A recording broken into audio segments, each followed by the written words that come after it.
আমাদের অনেক মা বোন আছেন যারা বাহিরে পর্দা করেন, আলহামদুলিল্লাহ, বাহিরে গেলে বোরকা পরে তারা যান, এমনকি হাত মোজা পা মোজাও পরেন অনেকে, কিন্তু বাসার ভেতরে তারা পর্দা করেন।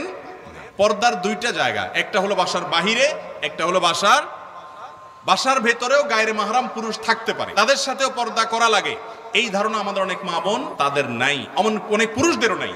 এবং এইটা না করার কারণে, যেটাকে খাস পর্দা বলা হয়, বাড়ির অভ্যন্তরে পর্দা বলা হয়, এই পর্দাটা না থাকার কারণে অনেক মহিলারা আছে 5 ওয়াক্ত নামাজি, বাহিরে বোরকা পরেন, সব ক্ষেত্রে তার ঠিক আছে, ছেলে যিনি তার স্বামী তিনিও হয়তো ভালো মানুষ, নামাজি কালামি, অন্য সব দিক থেকে ঠিক আছে, কিন্তু নিজের বউ তার পরিবারের এমন সদস্যদের সাথে দেখা দেয় যাদের সাথে দেখা দেওয়া তার জন্য হারাম। যেমন অনেক মহিলা আছে বাহিরে বোরকা পরেন, অনেক পুরুষ আছেন তার বউকে বাহিরে পর্দা করেন, অথচ তার আপন ভাইয়ের সাথে বউকে সাক্ষাৎ করতে দেন। আছে না নাই? কোন মহিলার জন্য দেবরের সাথে সাক্ষাৎ করা কি জায়েজ না না জায়েজ?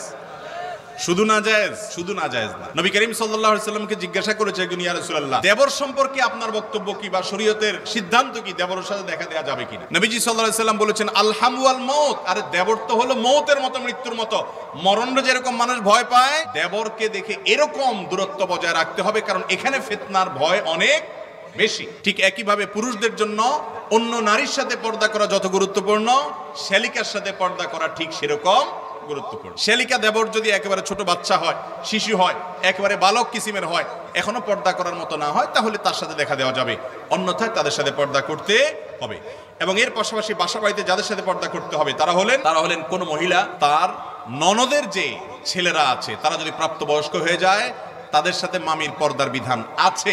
অথচ আমাদের সমাজে অনেকে মামির সাথে ওই যে আপনার ননদের যে ছেলেরা আছে তাদের সাথে পর্দা অনেকে করেন না। ঠিক একইভাবে কোন নারী তার স্বামীর যে আপনার ভাই বোনের যত ছেলে মেয়ে আছে, ভাতিজা আছে যারা, তাদের সাথেও পর্দা করতে হবে।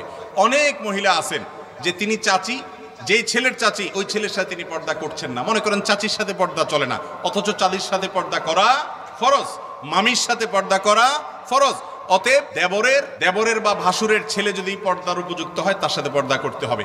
ননদের যদি ছেলে হয় পর্দার উপযুক্ত, তার সাথে পর্দা করতে হবে।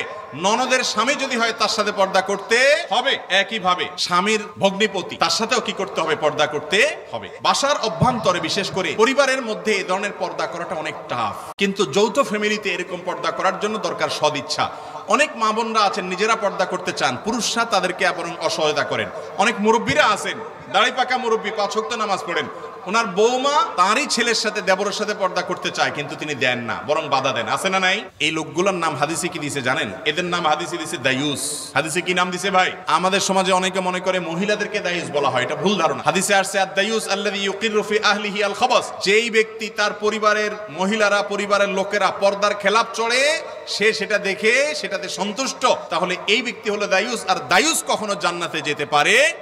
অতএব আপনি যত নামাজ কালাম পড়েন, যত আপনার দাড়ি থাকুক, যত আপনার কপালে সিজদার দাগ পড়ে যাক, যত আপনি ইসলামকে অন্য দিক থেকে মানার চেষ্টা করেন, আপনার বৌমা আপনার মেয়েকে খাস পর্দা করতে, বাসার ভিতরে পর্দা করতে যদি আপনি বাধা দেন, তাহলে আপনি রাসূল আকরাম সাল্লাল্লাহু আলাইহি ওয়াসাল্লামের সঙ্গ অনুযায়ী দায়ুস। অতএব আমাদের মা বোনরা যারা বাহিরে পর্দা করেন অথচ বাসার ভেতরে পর্দা করেন না, তাদেরও সেজন্য পর্দা করার প্রতিজ্ঞা থাকতে হবে। জয়েন্ট ফ্যামিলি যদি হয়, তাহলে সেক্ষেত্রে আমরা ছোটবেলায় দেখেছি, বিশেষ করে এতদ অঞ্চলের একটা কালচার ছিল, সারা বাংলাদেশেই কম বেশ ছিল, যে পরপুরুষ যখন বাসায় ঢুকতো, সেখানে যদি কোনো পরনারী থাকতো যার সাথে বিবাহ বন্ধনে আবদ্ধ হওয়া জায়েজ, তার সাথে পর্দা মানা আবশ্যক, সেই মহিলা থাকলে পুরুষ ঢুকার সময় গলা পরিষ্কার করতো, এমন ভাবে ঢুকতো, আওয়াজ দিয়ে ঢুকতো যাতে করে মহিলারা সেফ সাইডে চলে যায়।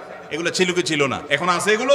নাই। ঘরে ঘরে এর জন্য অশান্তি, ঘরে ঘরে অনাচার এবং অন্যায় কাজ চলছে। এজন্য মা বোনরা যারা বাহিরে বোরকা পরে চলেন, বাসার ভেতরে দেবরের সাথে, ভাসুরের সাথে, দেবরের ছেলে, ভাসুরের ছেলে, ননদের ছেলে এবং স্বামীর ভগ্নিপতি অর্থাৎ ননদের স্বামী, একইভাবে স্বামীর মামা, স্বামীর চাচা, এদের সবার সাথে পর্দা করা একজন নারীর জন্য ফরজ। কোন নারীকে পর্দা করতে যদি তার স্বামী অসহায়তা করে, যে না আমারই তো আত্মীয় স্বজন, আমারই তো আপন ভাই, কিসের পর্দা, তাহলে সেই পুরুষ হয় জাহেল, আর না হলে কাট্টা ফাসিক, আল্লাহর বিধানকে অস্বীকারী। আমরা এখানে সবাই পুরুষ, আমরা নিয়ত করি আমাদের স্ত্রী, আমাদের কন্যা, আমাদের বোন, তাদেরকে আমরা পর্দার সাথে পরিচালিত করব, বাসার ভেতরে পর্দা করতে সহায়তা করব। যৌথ ফ্যামিলি যদি হয়, পুরুষরা ঢুকতে আওয়াজ দিয়ে বের হবে, মহিলারা বের হতে গোমটা দিয়ে বের হবে, যাতে করে কারোর সাথে কারোর মুখোমুখি না হয় এবং পর্দার খেলাফ কোনো সাক্ষাৎ না হয়। আল্লাহ তাআলা আমাদের সকলকে এই ফরজ বিধানটা মেনে চলার তৌফিক দান করুন।